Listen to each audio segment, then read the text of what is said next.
Hello and welcome to Insomniac Histories.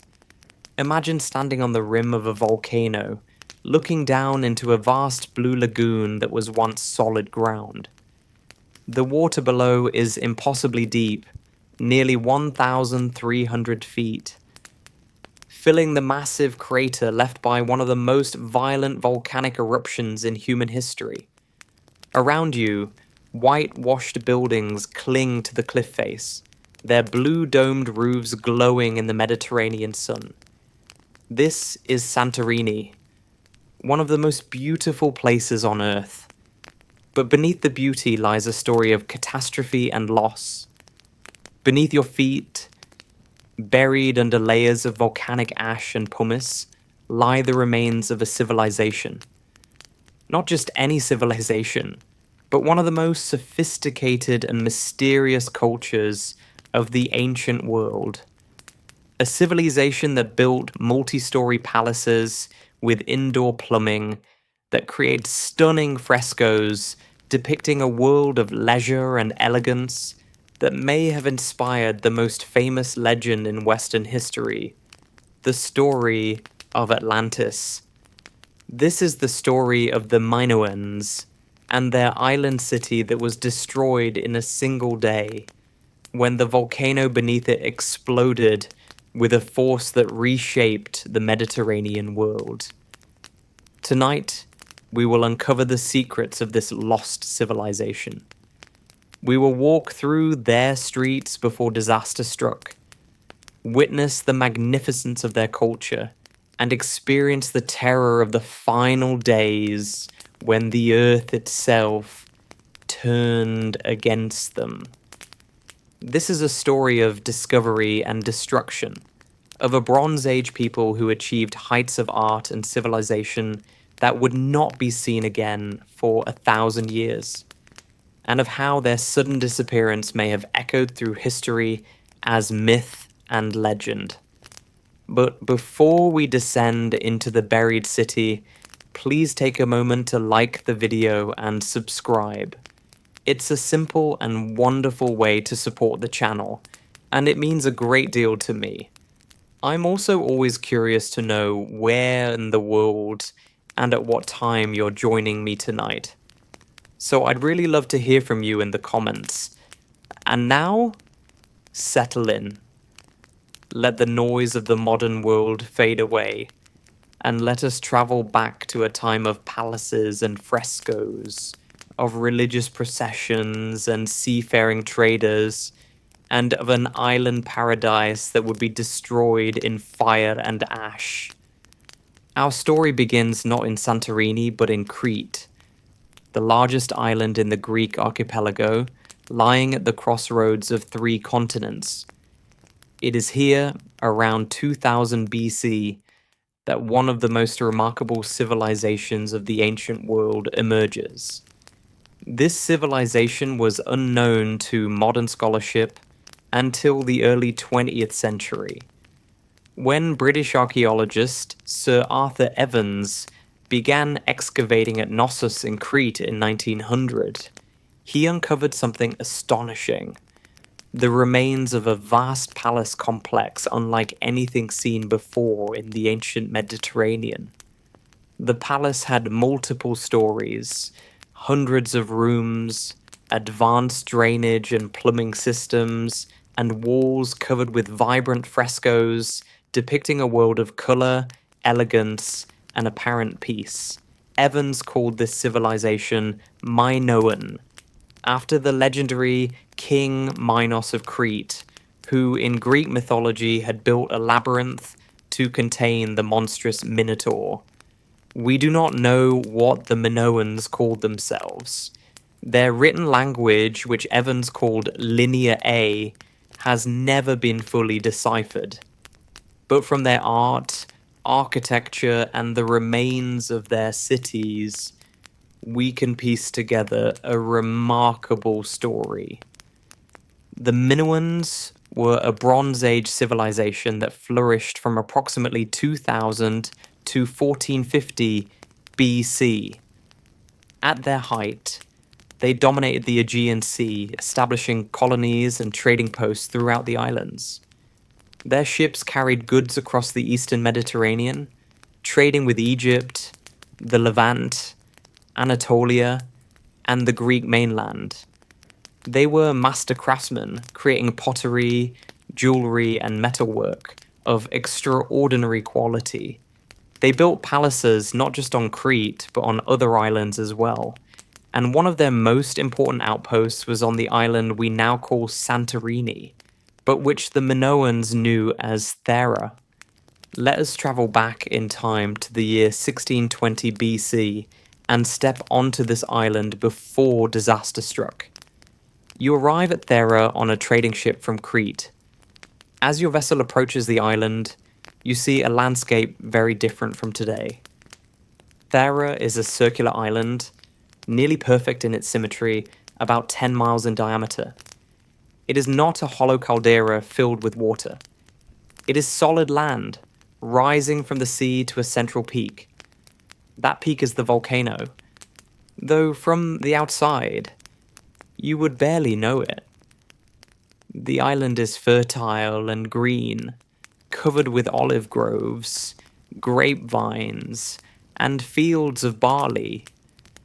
Villages and farms dot the landscape, and on the southern coast you can see the town where you are heading, Akrotiri. Akrotiri is not a large city by modern standards, perhaps home to a few thousand people, but it is sophisticated and prosperous. As your ship enters the harbour, you see other vessels, fishing boats, cargo ships, and sleek Minoan trading vessels with their distinctive high prows and square sails. The harbour is busy with activity.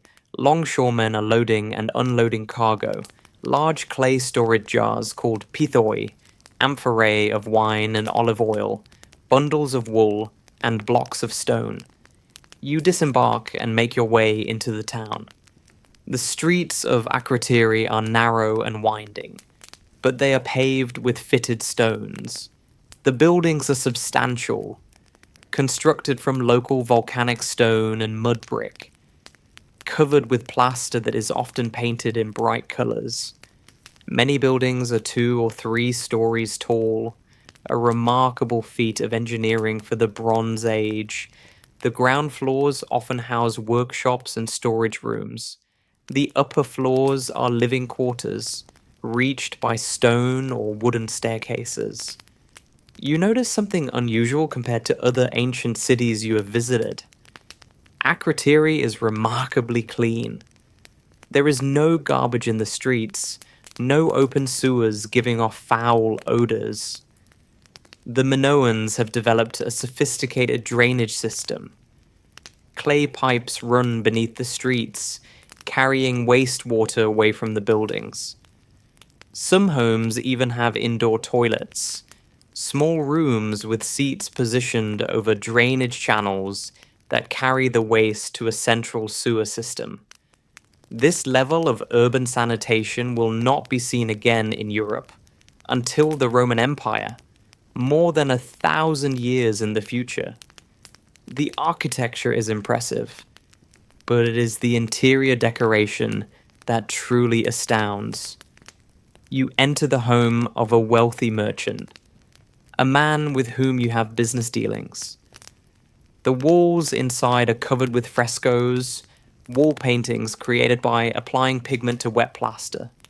The colors are vibrant: red, yellow, blue, black, and white.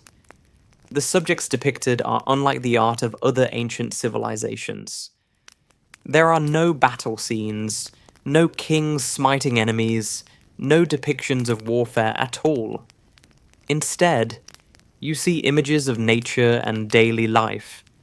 There are dolphins leaping through blue waves. There are swallows darting among blooming lilies. There is a fresco showing young people gathering saffron crocuses. Another shows fishermen returning with their catch, strings of fish hanging from their hands. There are scenes of religious processions with women in elaborate dresses carrying offerings. The most striking fresco is in the main room of the house. It shows a fleet of ships traveling between cities, a miniature frieze that tells a story of maritime trade and adventure. You can see the ships in detail, the paddlers, the decorated hulls, the high prows and sterns. You can see the cities they travel between, with multi-story buildings climbing hillsides. This is the world of the Minoans, a world connected by the sea, prosperous and at peace. Your host welcomes you warmly. He is dressed in a simple linen kilt, wrapped and belted at the waist. His hair is long and dark, and he wears several pieces of jewelry. A necklace of faience beads, ceramic beads covered with a blue-green glaze, and a gold ring depicting a religious scene. He offers you refreshment, wine mixed with water, served in a beautiful painted cup, and a plate of figs, olives, and flatbread. As you eat, you discuss business. You have brought a cargo of copper ingots from Cyprus, the main source of copper in the Bronze Age Mediterranean. He is interested in purchasing some of the copper to supply the craftsmen of Akrotiri, who work the metal into tools, weapons, and decorative objects. In return, he offers you wine, produced from the island's vineyards, and saffron, harvested from the crocuses that grow on the island's slopes. Saffron is extremely valuable, prized for its use as a dye, spice, and medicine. The trade negotiations are cordial and fair. The Minoans have a reputation as honest traders, and their word is trusted throughout the Mediterranean. After concluding your business, your host offers to show you more of the town. You walk through the streets, observing the life of Akrotiri. Women are working at looms in ground floor workshops, creating textiles from wool and flax. The clothing worn by Minoan women is distinctive and, to modern eyes, surprisingly revealing. They wear long, layered skirts, often with decorative patterns and tight bodices that leave the breasts exposed. This is not considered shameful or provocative. It is simply the fashion, and the frescoes show that this style was worn by women of high status during religious ceremonies. Men typically wear short kilts or loincloths, often with decorative belts. In cooler weather, both men and women might wear wool cloaks. The people of Akrotiri are generally dark-haired and olive-skinned, though you see some variety in appearance. Evidence of the extensive trade contacts and intermarriage with other Mediterranean peoples. In one square, you come upon a religious procession. A group of young women, dressed in elaborate ceremonial clothing, are carrying offerings toward a small shrine. They wear tall headdresses, and their faces are painted with what appears to be saffron powder, giving their skin a golden glow. They carry vessels of what might be wine or oil, and baskets of flowers and fruits. Behind them walk priests or priestesses, their role indicated by their distinctive clothing and staffs. Minoan religion is mysterious. We have no sacred texts, no myths written down in their undeciphered language. But from their art and archaeological remains, we can infer some things.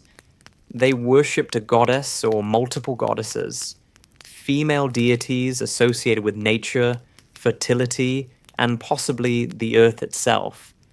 The most famous image is the snake goddess, a faience figurine of a woman holding serpents, found in Crete. They conducted rituals in sacred caves and on mountain tops. They practiced bull leaping, a dangerous ceremonial activity depicted in many frescoes, where young athletes would vault over charging bulls. The bull seems to have been a sacred animal, possibly associated with earthquakes, which were common in this volcanic region. The religious procession passes, and you continue your tour. Your host takes you to see one of the most impressive buildings in Akrotiri, a structure that archaeologists will later call Zeste 3. This is a 3-story building, probably used for religious or ceremonial purposes. The interior is decorated with some of the most beautiful frescoes ever created. One entire room is covered with a scene of women gathering crocuses and presenting the saffron to a seated goddess. The detail is extraordinary. You can see the individual stamens of the flowers, the texture of the women's clothing, and the elaborate jewelry they wear. Another room shows young girls in white dresses preparing for what appears to be an initiation ceremony. The level of artistic skill and the sophistication of the imagery suggest a culture that valued beauty, elegance, and religious devotion. This is not a primitive society. This is a civilization at the height of its cultural development. As evening approaches, you return to your host's house for the evening meal. The food is simple but flavorful. A stew of lentils and vegetables, grilled fish seasoned with herbs, fresh bread, olives, cheese made from goat's milk, and wine.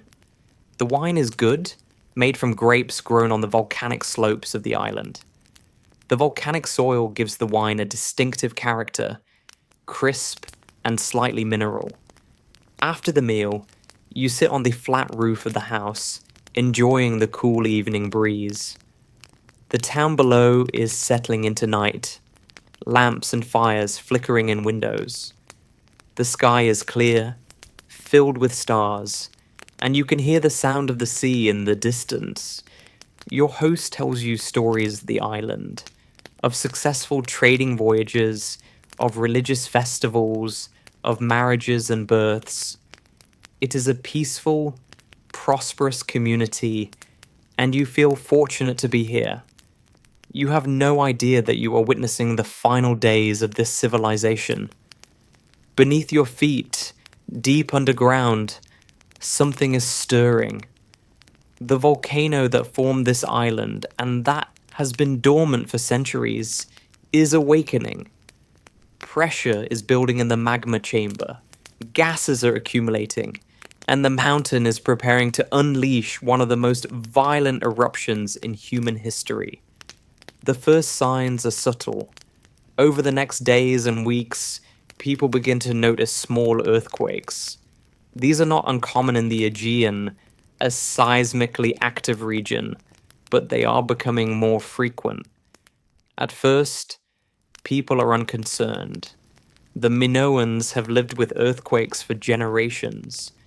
They have even developed architectural techniques to make their buildings more earthquake resistant, using timber frames within the stone walls to provide flexibility.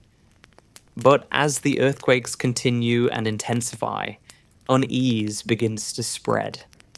Then, one day, a stronger earthquake strikes. Buildings shake, pottery falls from shelves and shatters, some walls crack. A few older structures collapse, though fortunately without many casualties. People begin to sleep outside, afraid to be trapped if their homes collapse during the night. The priests consult omens, perform rituals, and make offerings to the gods, asking for the shaking to stop. Then the earthquakes become even more violent. Large cracks appear in the ground. Some of the springs and wells change, the water becoming cloudy or sulfurous, smelling of rotten eggs. Animals behave strangely. Dogs howl, birds flee the island in great flocks, and the fish disappear from the coastal waters. The people of Akrotiri are now genuinely frightened. Something terrible is happening, though they do not understand what. The decision is made to evacuate. This is a momentous choice. These people are abandoning their homes, their workshops, their life's possessions. But they value life more than property. In an organized fashion, families pack what they can carry: food, water, clothing, and most precious portable items. The town's leaders organize the evacuation. Ships in the harbor are loaded with people and their belongings. Those without access to ships begin walking to other parts of the island, hoping to escape whatever catastrophe is approaching. You watch as entire neighborhoods are emptied. The streets that were bustling with life just days ago are now silent except for the occasional rumble of earthquake. The buildings stand intact, the frescoes still bright on the walls, but the people are gone. This evacuation will prove to be salvation. The archaeological evidence from Akrotiri is clear. When the city was finally excavated in the 1960s, no bodies were found, no jewelry, no precious metals, none of the valuable items that people would not leave behind unless they had time to pack. The people of Akrotiri escaped. They were not killed by the initial eruption, but their city, their entire way of life, was about to be buried forever. After the evacuation, perhaps days or weeks later, the volcano enters a new phase. A vent opens on the volcano's slopes, and a column of ash and pumice begins to rise into the sky. At first, it is almost beautiful, a towering column of grey and white material rising miles into the air. But then, the ash begins to fall. It falls like snow, but this is not soft and cold. It is hot, abrasive pumice, tiny pieces of volcanic rock filled with air bubbles, light enough to float on water. The pumice falls on Akrotiri, covering the empty streets, piling up against buildings. Within hours, the ground is covered with a layer of pumice several feet deep. The weight begins to collapse roofs. The second floor of buildings crashes down into the first floor. But the thick layer of pumice also serves to cushion and protect. Fragile objects, pottery, furniture, and the precious frescoes are buried, but not destroyed. The buildings are entombed in a protective cocoon. This initial phase of the eruption continues for days, perhaps weeks. The pumice layer grows to depths of 15 feet or more. The entire southern part of the island is buried, but then the eruption enters its final and most catastrophic phase. The magma chamber beneath the volcano has been emptied of so much material that the roof of the chamber can no longer support the weight of the mountain above. The entire center of the island collapses, falling into the void below. This collapse triggers a massive explosive eruption, what modern volcanologists call a Plinian eruption after Pliny the Younger, who described the eruption of Vesuvius. But the Thera eruption is far more powerful than Vesuvius. It is one of the largest volcanic eruptions of the past 10,000 years. The collapse generates enormous pyroclastic flows, superheated avalanches of gas, ash, and rock that race down the slopes at hundreds of miles per hour. These flows are so hot, up to 1,800 degrees Fahrenheit, that they incinerate everything in their path. They race across the island and out over the sea, their momentum carrying them for miles across the water. The eruption column rises to a height of 25 miles or more, punching into the stratosphere. From this height, ash and pumice rain down across the entire eastern Mediterranean. Ash falls on Crete, 70 miles to the south. It falls on the coast of Turkey. It darkens the skies as far away as Egypt. The collapse of the island's center creates a caldera, a massive crater where solid ground once stood. The sea rushes in to fill the void, creating enormous waves, tsunamis that radiate outward in all directions. These tsunamis are catastrophic. Waves perhaps 100 feet high or more slam into the coasts of nearby islands. The northern coast of Crete is devastated. Coastal settlements are swept away. Ships are carried miles inland. The Minoan palaces near the coast suffer tremendous damage. The tsunamis race across the Mediterranean, striking coastlines hundreds of miles away. The eruption lasts for days, perhaps weeks. When it finally subsides, the island of Thera no longer exists. Not as it was. The circular island has become a crescent-shaped remnant, with sheer cliffs facing inward toward the flooded caldera. More than 30 square miles of land has simply disappeared, collapsed into the sea. The southern part of the island, where Akrotiri stood, is buried under layers of pumice and ash, more than 200 feet thick. The survivors, those who escaped to Crete or other islands, have lost everything.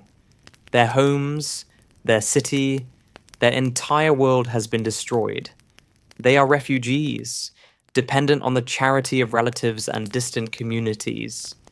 Many probably die in the months and years that follow, from disease, starvation, or the general chaos that such a catastrophe creates. The Minoan civilization does not immediately collapse, but it is mortally wounded. The destruction of Thera and the devastation of Crete's coastal settlements disrupt the trade networks that were the foundation of Minoan power. The palaces are damaged, and though some are rebuilt, they never recover their former glory. Within a generation or two, Mycenaean Greeks from the mainland, perhaps taking advantage of Minoan weakness, begin to dominate the Aegean. By 1450 BC, just over a century after the eruption, the Mycenaeans have conquered Crete. The Minoan civilization, as an independent political and cultural force, ceases to exist. But the memory of the catastrophe lingers.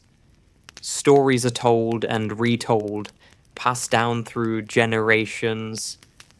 The story of a powerful island civilization, sophisticated and wealthy, destroyed in a single day by the wrath of the gods, buried beneath the sea.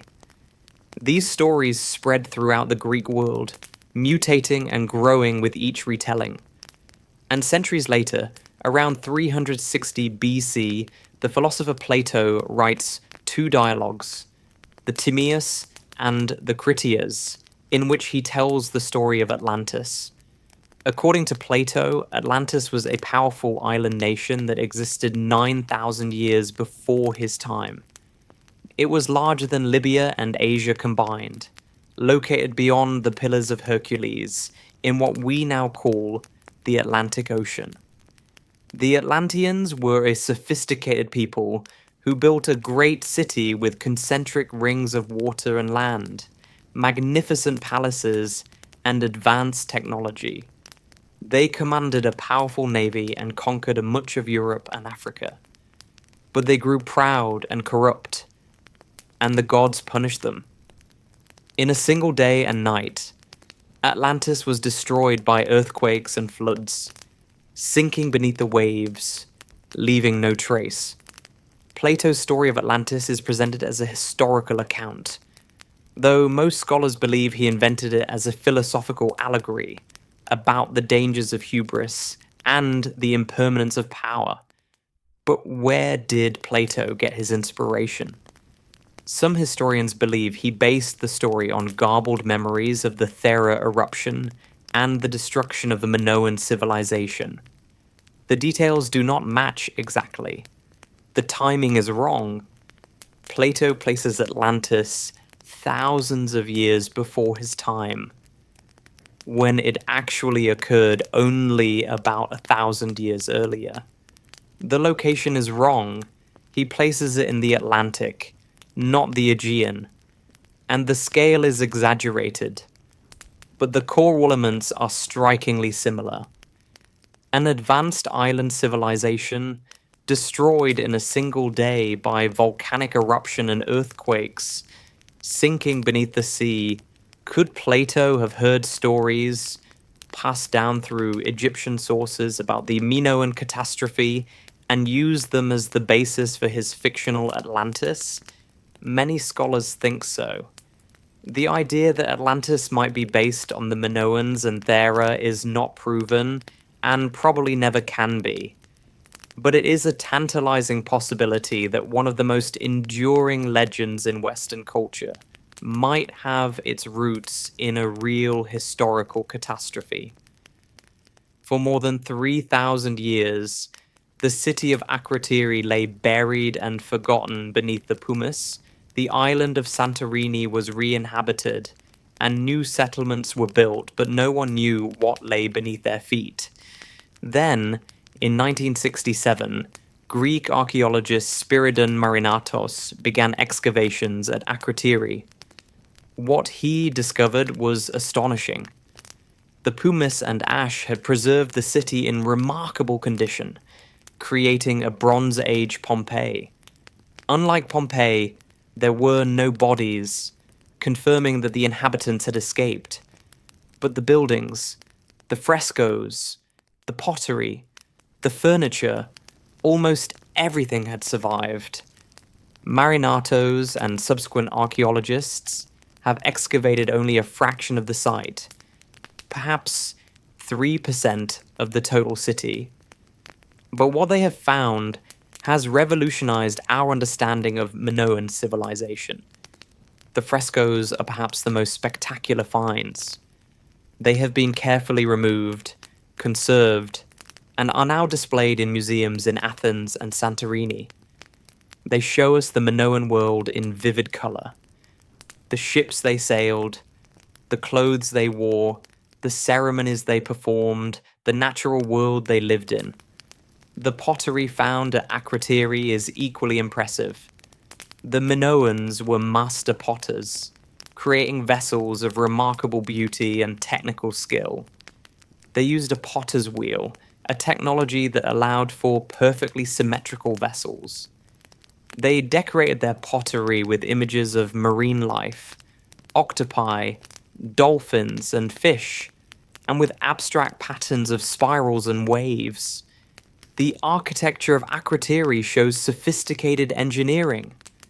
Multi-story buildings with complex floor plans, indoor plumbing, windows to let in light, and earthquake-resistant construction techniques.